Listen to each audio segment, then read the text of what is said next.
Hey guys, we've got news for August 12th that came in for the global server. Before we get into the new news for August 12th, I'm going to mention that the Arbiters of Fate, the final EX stage, will also be available after maintenance on August 12th. This is the stage I've been doing, across the week for the Sephiroth raid, where you get a new stage every day. Well, the final stage is going to be available on August 12th, and that's the hard one. Lord of the Sewers was the one for Tifa. This is the one for Aerith actually on global. This is the one for Sephiroth. It's again a boss fight you've got to kill in 2 turns or less to get all missions. You can't bring a friend, but just like the one for Aerith, the Lord of the Sewers, you can just reflect wholly on Aerith and it should take out the boss. I'll have a video of that on Thursday. But just, keep in mind that a new stage is going to be open on Thursday. Now, for the new news for next week, one of the events is the Item World, or the Enhancement event. Pretty typical. We don't have any new general rares in the pool. It's just, the old Item World we've, seen 100 times before. But it does have a new spear you can get for free. It's a 2-handed spear, 160 attack, wind elemental, and it boosts jump damage. And it has a unique enhancement, boost attack by 60, and then boost double hand by 50. The new unit for the week is Skye. It sounds like she's a double-handed Dragoon, so this is probably good for her. Probably won't be her best in slot, but if you don't have one of the really good 2-handed spears, like Berserker's STMR or something, this is probably a good fallback option. So go ahead and grab it from Item World. I'd recommend you grab the unique enhancement at the least. I probably wouldn't spend a lot of time trying to get a double rare on this because it's probably not going to be her best in slot, for end game. But whatever. And then the rest of the stuff, this gear, the other, like the Kotetsu, Staff of Wrath, Spiritual Sword, Urgies, whatever. These are okay for newish players. Most veterans are not really going to be using this, so I wouldn't really spend much time on it. But if you're one of the newer players, these are decent for completely free gear.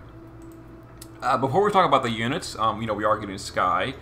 We're going to talk about the exchange shop. This is this is an exchange shop where, if you pull on the banner, you're going to get exchange tokens. You can exchange for things like 7-star C card or Skye fragments. This is not a premium banner, so once again, we can use summon tokens on the unit shards.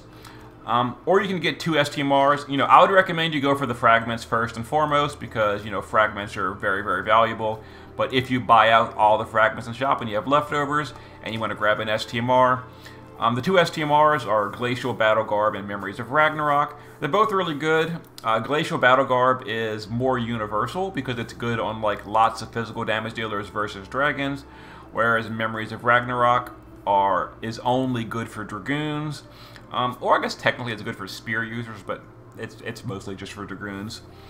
If you're going to pick one of these, if you don't have either one, I would probably say Glacial Battle Garb is a little bit of a better pick. But if you've got one and don't have the other one, then grab the other one. Get one of each first.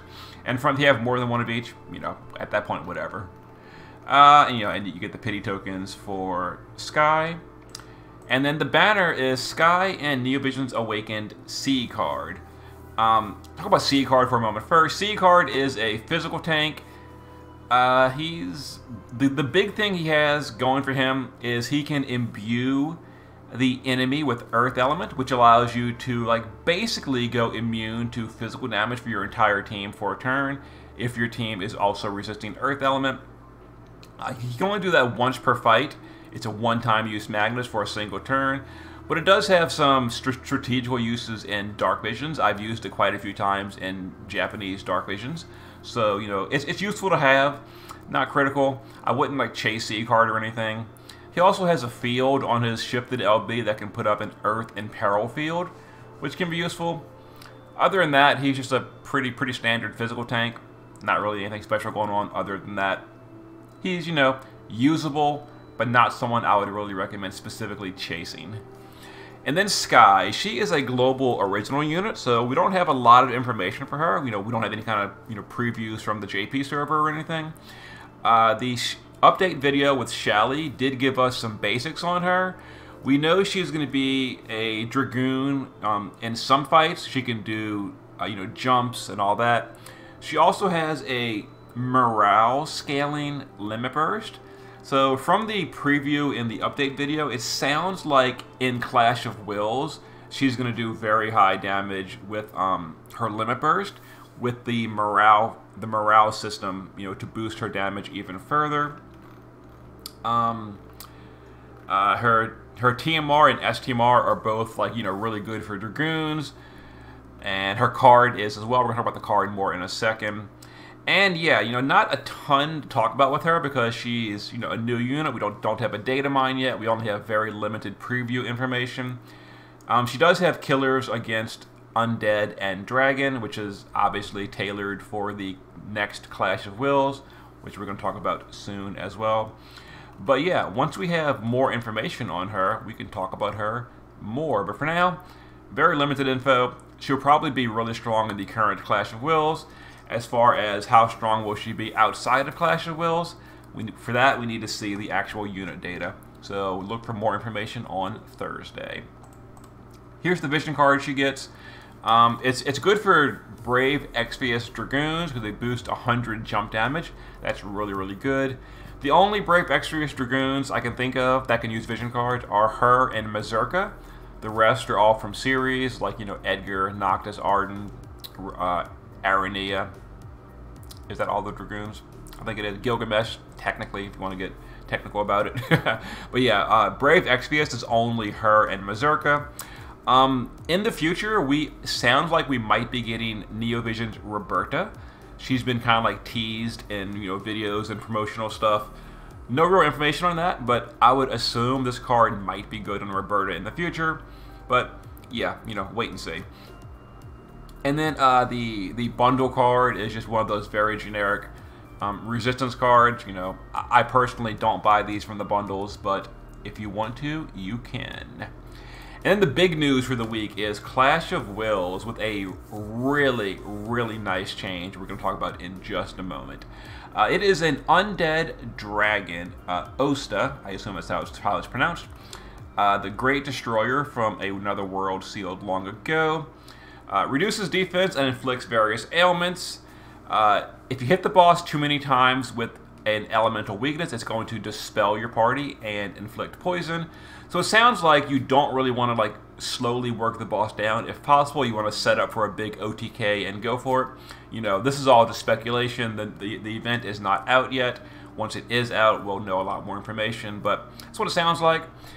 This is kind of something that caught my eye is if you use ice or light element, it's going to do a fierce counter.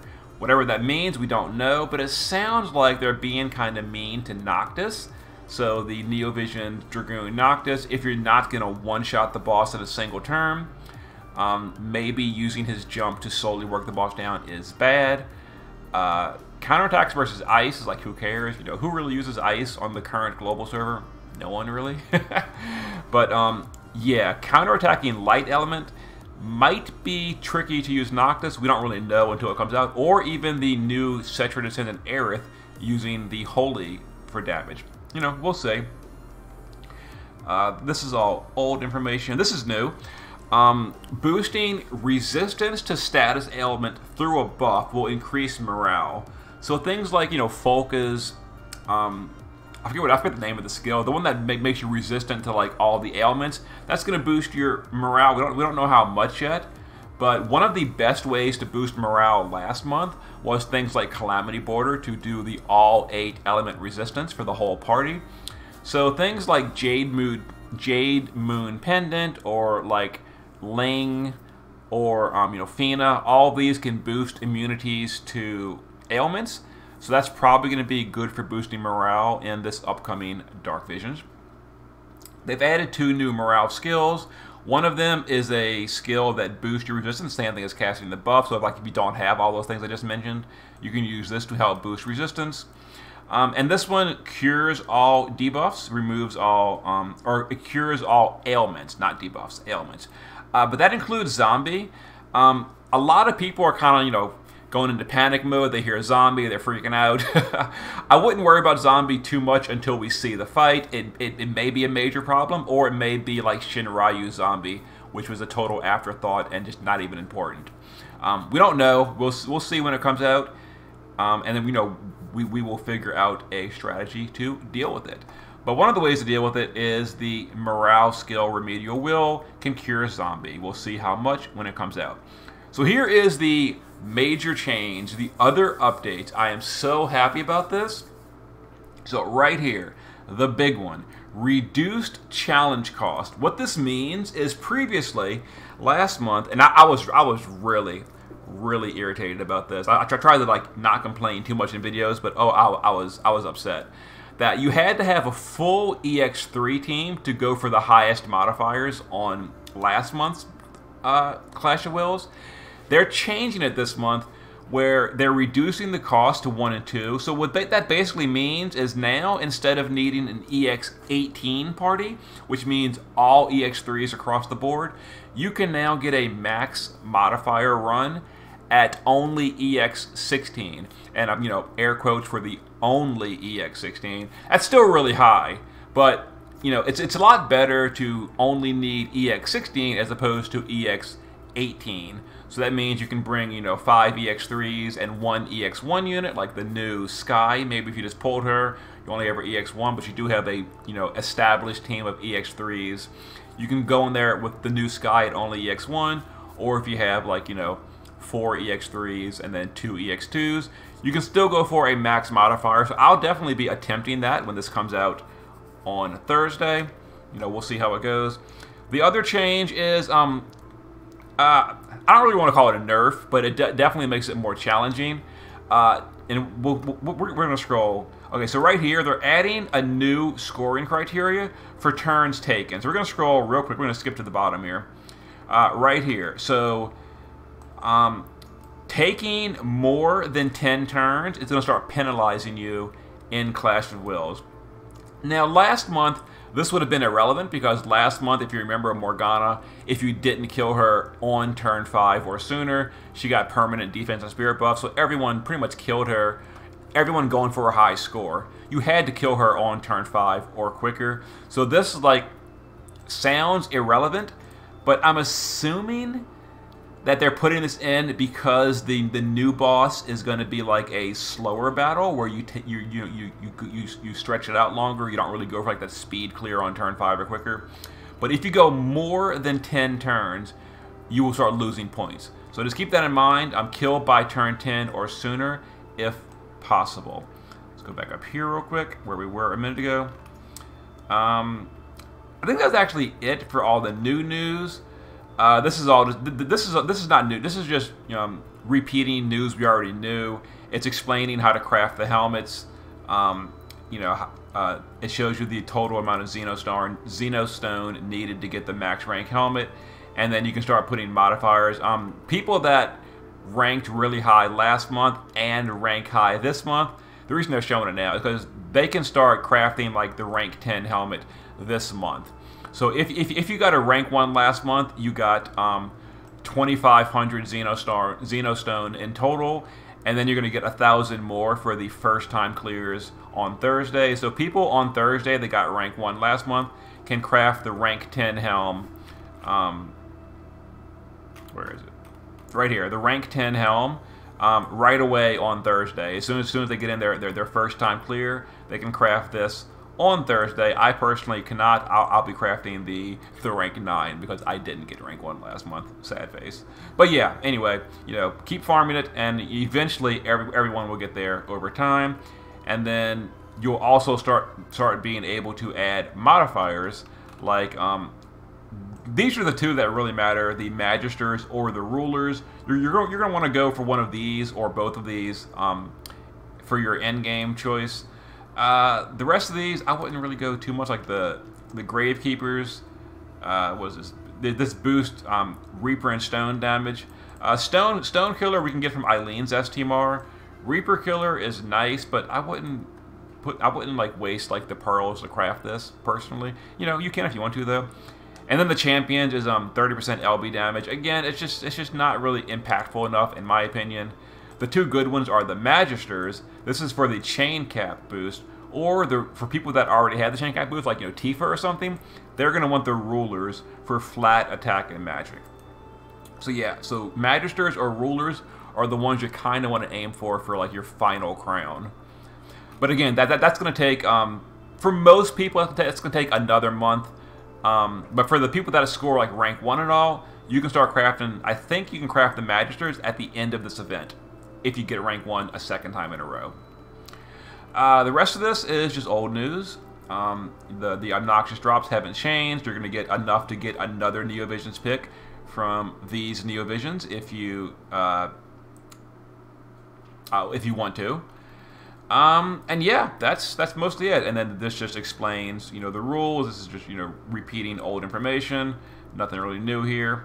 And yeah, there is our news for the week. Not a whole lot of news, but some really good news. So, Item World, new banner, and then Clash of Wills is pretty much all we're getting for the week. But Clash of Wills, I really can't overstate how excited I am that they lowered the EX levels from 18 to 16 for the max modifier. That is actually within reach for me, I think, or I hope. Anyway, on Thursday, we will have videos of all the content. See you guys for that. Later.